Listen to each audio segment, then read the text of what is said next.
नमस्कार. अध्याय क्रमांक 8, ओवी क्रमांक 55 ते 62. तान्हुले ते होता तृप्त, शिष्य जाता पूर्णत्वास, कृतार्थतेचा आनंद, जननी गुरुस ठाऊक. सत्वभावांचा समुदाय, अर्जुनाच्याही आगोदर, मावेना कृष्णाच्या मनात, आवरे मग तो त्यास. सुखफळाचा पक्वगंध, अथवा अमृताची थंड लाट, असा मृदू आणि सरळ, बोलू लागला बोल. श्रोत्यातील श्रेष्ठ अर्जुन,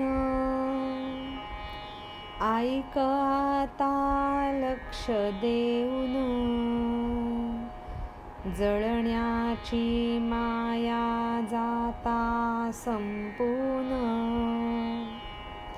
जाळते तेही जाते जळून. सांगितले जे आत्ताच, अधियज्ञ म्हणती जास, जिवंतपणी जाणती पुरुष, मरणकाळी जाणती तसेच. पोकळ असुनी आतून माठ, बाहेरूनही असे पोकळीत, तसेच जाणती खोटेपण, देहाचे त्या ते पुरुष. अनुभवाच्या माझ घरात, निश्चय खोलीत तो घेतो झोप, बाह्य विषयांची मग, न होई त्यास आठवण. सबाह्य होता एक रूप, पुरुष जे होती मज रूप, खवले पडती पांच भौतिक, तरी त्यास नसे खबर. एखादं तान्हं बाळ भूक मिटल्यानंतर जेव्हा तृप्त होतं, किंवा संपूर्ण ज्ञानप्राप्तीनंतर एखादा शिष्य पूर्णत्वाला पोहोचतो, त्यावेळी कृतार्थतेचा आनंद काय असतो हे फक्त ती माता आणि तो गुरु हेच जाणू शकतात. तसंच सत्वभावांचा समुदाय म्हणजेच सात्विक भाव अत्यंत मोठ्या प्रमाणावरती मनामध्ये उचंबळून आले की काय वाटतं हे भगवान श्रीकृष्णांना अर्जुनाच्याही अगोदर समजलं, आणि कृष्णाच्या मनामध्ये तो आनंद मावेनासा झाला. सुखाच्या फळाचा पिकल्यानंतर येणारा गंध, किंवा अमृताची एखादी थंड लाट आल्यासारखं वाटलं, आणि भगवान श्रीकृष्ण अत्यंत मृदू आणि सरळ भाषेत पुन्हा बोलू लागले. श्रोत्यांमधला श्रेष्ठ अर्जुन, अरे आता तू लक्ष देऊन ऐक. जळण्याची माया जेव्हा संपून जाते, म्हणजे जळण्याची क्षमता संपून गेल्यानंतर जे जाळतं तेही जळून जातं. आत्ताच तुला मी सांगितलं त्याप्रमाणे अधियज्ञ हा जो पुरुष जिवंतपणी जाणतो तोच मरणकाळी तसेच जाणून घेतो. माठ जसा आतून पोकळ असतो तसाच तो बाहेरून पोकळीतच असतो. तसंच देहाचं खोटेपण हे पुरुष नक्कीच कधी ना कधीतरी जाणतात. अनुभवाच्या माझघरात निश्चयरूपी खोलीमध्ये एकदा का हे पुरुष झोप घ्यायला लागले की बाह्य विषयांची त्यांना आठवणही होत नाही. सबाह्य एकरूप होऊन जातात आणि असे पुरुष माझेच रूप घेतात. त्यावेळेला ह्या पांचभौतिक शरीराचे खवले पडून गेले तरी त्याची त्यांना मुळीसुद्धा खबर नसते. अध्याय क्रमांक 8, ओवी क्रमांक 55 ते 62. धन्यवाद. नमस्कार. अध्याय क्रमांक 8, ओवी क्रमांक 63 ते 70. शरीराचे त्यास नाही भान, शरीर नाशाचे नसे भय, अनुभवाचे पाणी पोटातील, हलेन तेव्हाही अजिबात, ओतला जणू की ऐक्यरस, नित्यतयांच्या हृदयात, अथवा समरसाच्या समुद्रात, धुतल्याने न होई मलिन, घट बुडता अथांग पाण्यात, जलमय झाला अंतर्बाह्य, भंगला जरी पाण्यामध्येच, सांगा फुटते का कधी जल, सर्पाने जरी टाकली कात, उकडते म्हणून काढले वस्त्र, मग झाली का मोडतोड अवयवांमध्ये, शरीराकार हा वरवर भास, जरी जाहला त्याचा नाश, आत्मबुद्धी जी शरीराशिवाय, देहनाश होताही न डगमगेल, जवळ येता अंतकाळ, जेम जसी आठवतात, सहज करती देहत्याग, होऊन जाती माझे रूप, एरवी करता विचार, आदळते जेव्हा मरण, आठव येई ज्याचा मनास, तो होय तो तेच, जसा होऊन व्याकुळ, वायू वेगे कोणी पळत, दोन्ही पाऊले निसटून, आडात पडे निश्चित.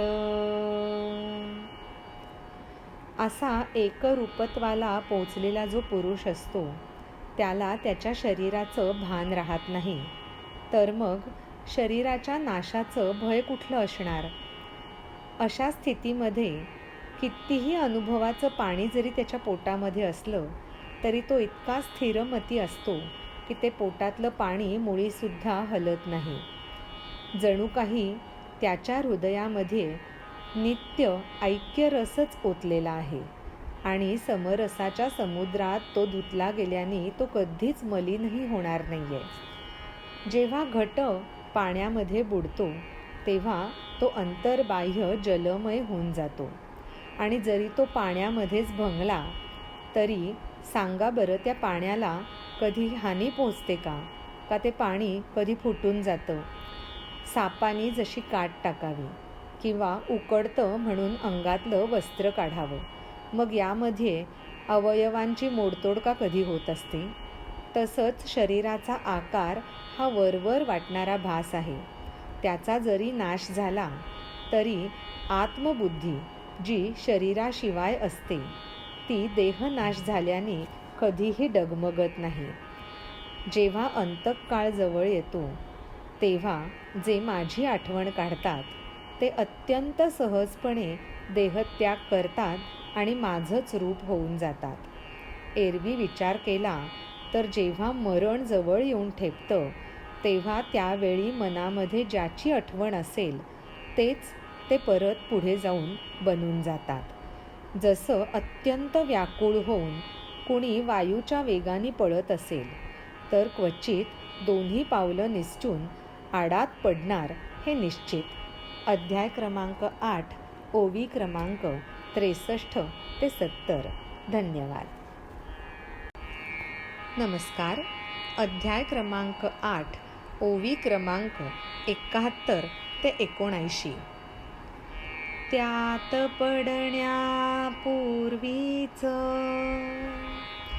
नसे कोणता पर्याय,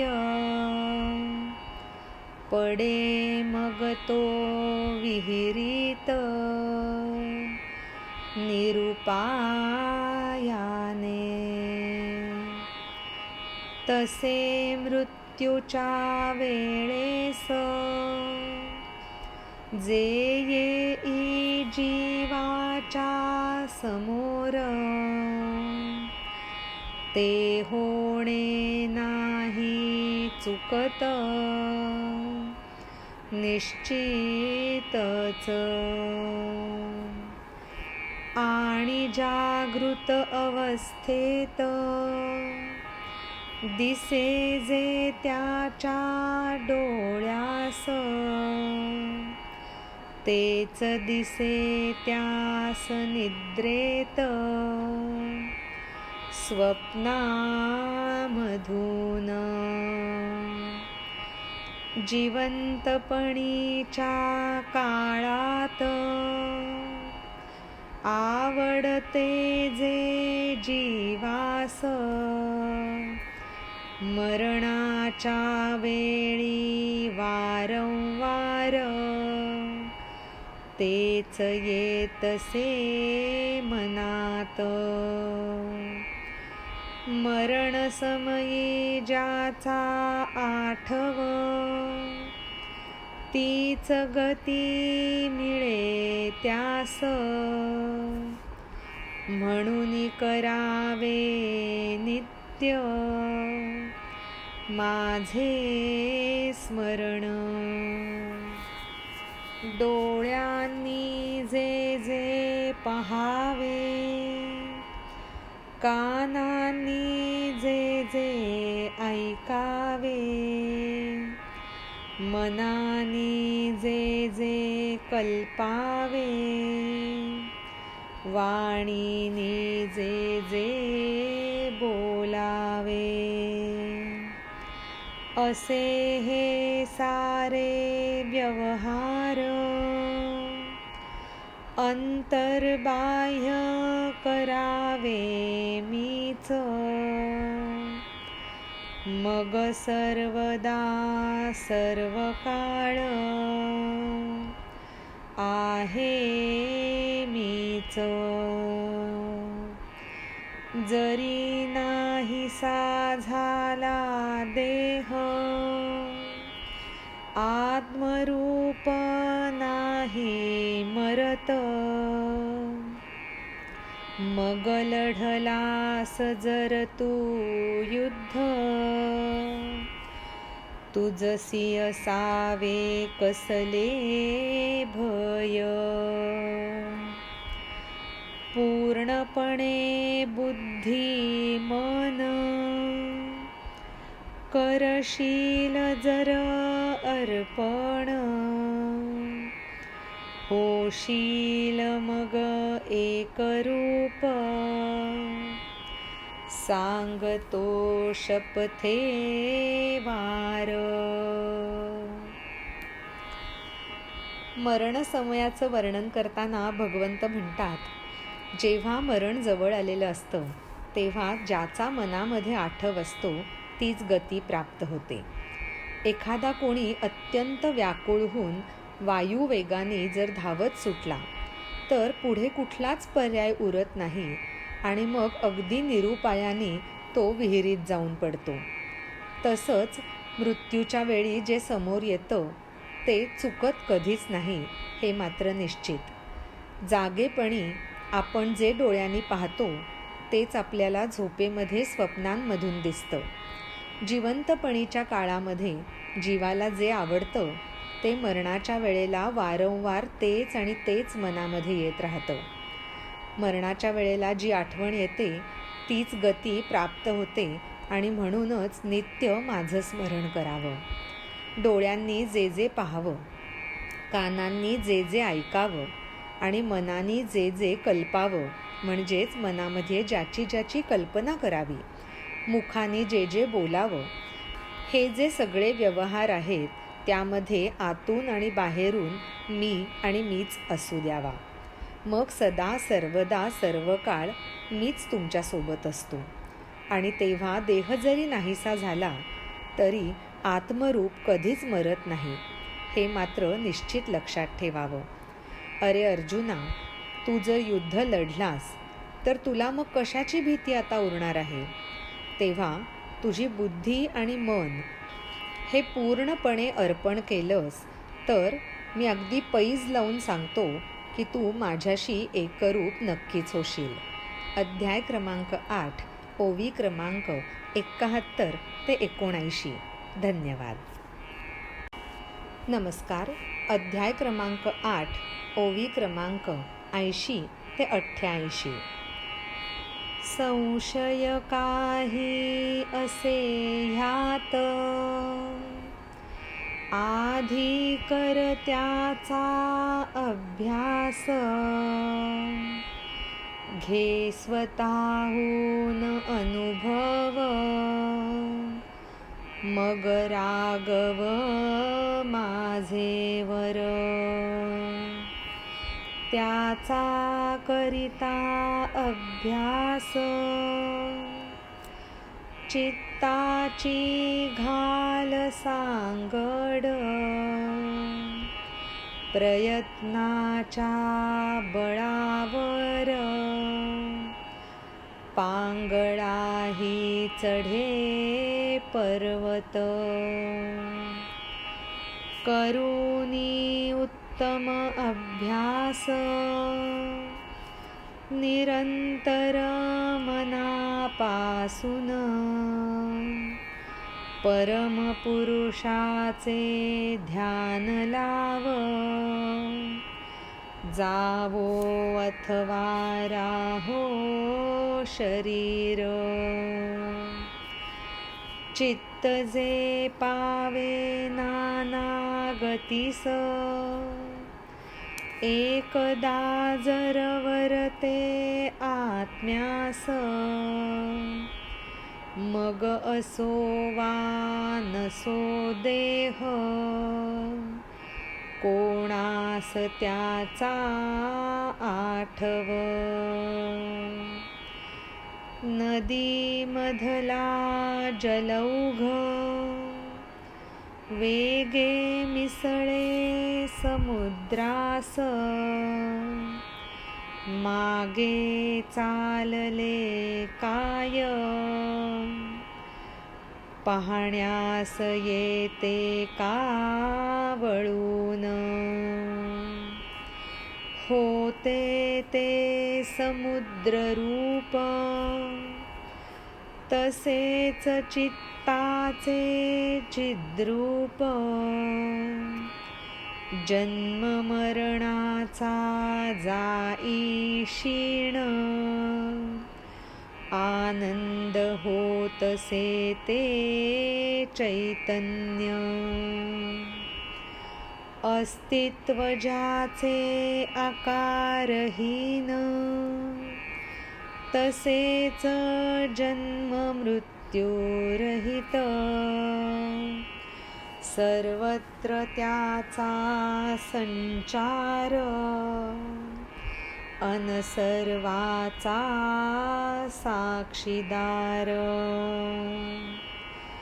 आकाशाहून जे पुरातन, परमाणूहूनही लहान.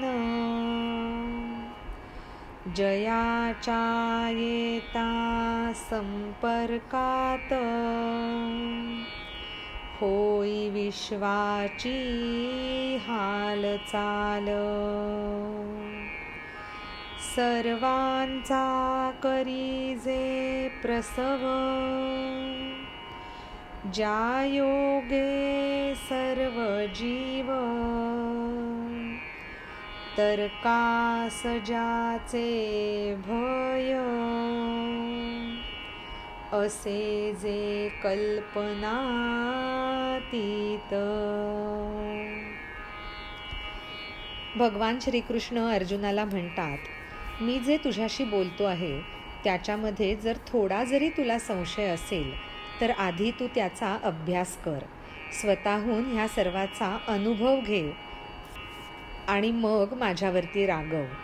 आणि हा अभ्यास करत असताना तुझ्या मनाची त्या अभ्यासाशी सांगड घाल. अरे, प्रयत्नाच्या बळावर पांगळा माणूससुद्धा पर्वत चढून जातो. तसंच उत्तम अभ्यास केला, तोही निरंतर आणि मनापासून, त्यावेळेला परमपुरुषाचं ध्यान लावलंस तर मग शरीर राहो अथवा जावो, आपल्याला कोणताच फरक पडत नाही. हे जे चित्त आहे ना, ज्याला विविध गती प्राप्त झालेल्या असतात, पण एकदा का त्या चित्ताने आत्म्याला माळ घातली किंवा आत्म्याला वरलं किंवा आत्म्याशी लग्न लावलं, तर मग देह असला काय आणि नसला काय त्याची आठवण कुणाला राहणार आहे. अरे, नदीचा जो पाण्याचा प्रवाह असतो तो वेगाने समुद्रात मिसळतो, तेव्हा मागे काय चाललंय हे पाहायला ते पाणी कधी वळून येतं का. ते जल असतं किंवा तो जो ओघ असतो तो समुद्र रूप होऊन जातो. तसंच आपलं जे चित्त असतं ते चिद्रूप होऊन जातं आणि मग जन्म मरण या सगळ्याचा क्षीण नाहीसा होऊन जातो आणि जे उरतं ते म्हणजे चैतन्य, जे आनंदमय असतं, ज्याचं अस्तित्व आकारहीन आहे आणि ते स्वतः जन्ममृत्यूरहित आहे. ह्या चैतन्याचा सर्वत्र संचार आहे आणि हे चैतन्य सगळ्याचं साक्षीदारसुद्धा आहे. आकाशाहूनही जुनं, परमाणूहूनही लहान, पण ज्याच्या संपर्कात आल्यानंतर अख्ख्या विश्वाची हालचाल होते असं ते चैतन्य, जे सर्वाचा प्रसव करतं आणि ज्याच्या योगानेच सर्व जीव असतात. अरे, तर्कालासुद्धा ज्याची भीती असते, असं जे कल्पनातीत असतं असं ते चैतन्य. अध्याय क्रमांक 8, ओवी क्रमांक 80 ते 88. धन्यवाद. नमस्कार. अध्याय क्रमांक 8, ओवी क्रमांक 89 ते 96. वाळवीन लागे निखार्यास, ते जन जाणे तिमिरास. तसेच देहाच्या डोळ्यास, न दिसे ज्ञानाचा प्रकाश. चैतन्य जे असे स्वच्छ, सूर्यरूपी कणांचा ढीग ज्ञानियांच्या नित्य समोर कधीही न होतसे ते अस्त अव्यंग अशा त्या ब्रह्मास मरण काळ येता जवळ ठेवोनी स्थिर अंतःकरण स्मरतो जाणीव पूर्वक बैसतो पद्मासनात उत्तरेकडे करोनी मुख समाधान सुख साठवून आचरतो कर्मयोग अंतर्मुख करूनी मन स्वरूप प्राप्तीचे ठेवूनी प्रेम आपण आपणाचा घेण्या शोध समारंभ पूर्वक स्वाधीन असा तो अष्टांग योग सुषुम्ना मध्य मार्गावरून अग्निस्थानापासून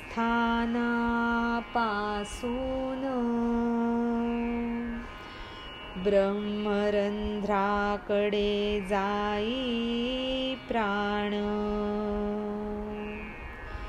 आकाशात त्या करता प्रवेश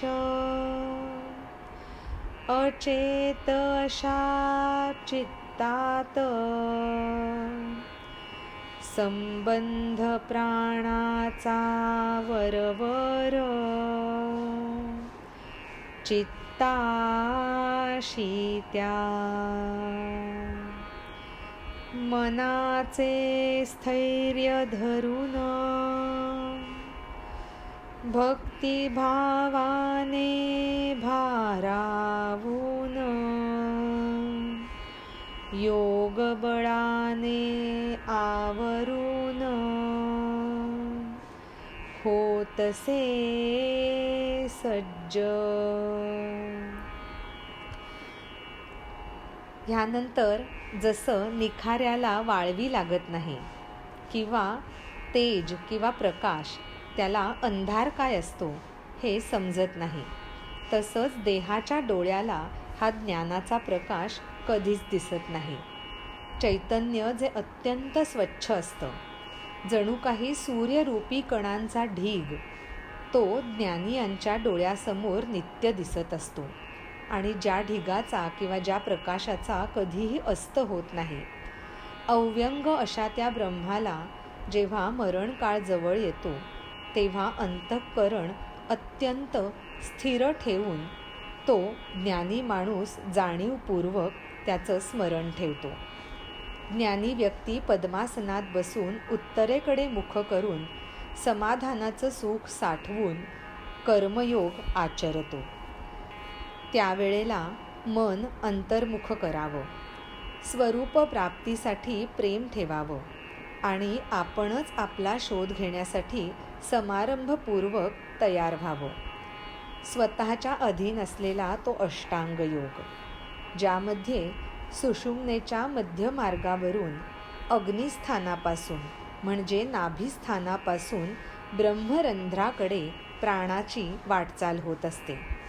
एकदा का हा प्राण आकाशामध्ये म्हणजेच शिरोभागी असलेल्या मूर्ध्नी आकाशामध्ये प्रवेश करतो तेव्हा लक्षात येतं की मागे उरलेलं अचेत असं जे चित्त आहे त्याच्याशी प्राणाचा असलेला संबंध हा अत्यंत वरवरचा आहे.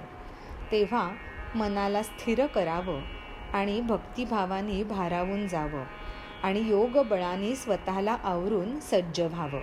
अध्याय क्रमांक 8, ओवी क्रमांक 89 ते 96. धन्यवाद. नमस्कार. अध्याय क्रमांक 8, ओवी क्रमांक 97 ते 104. चेत अचेताचा करुणी नाश, लय पावे प्राण भ्रूतळात,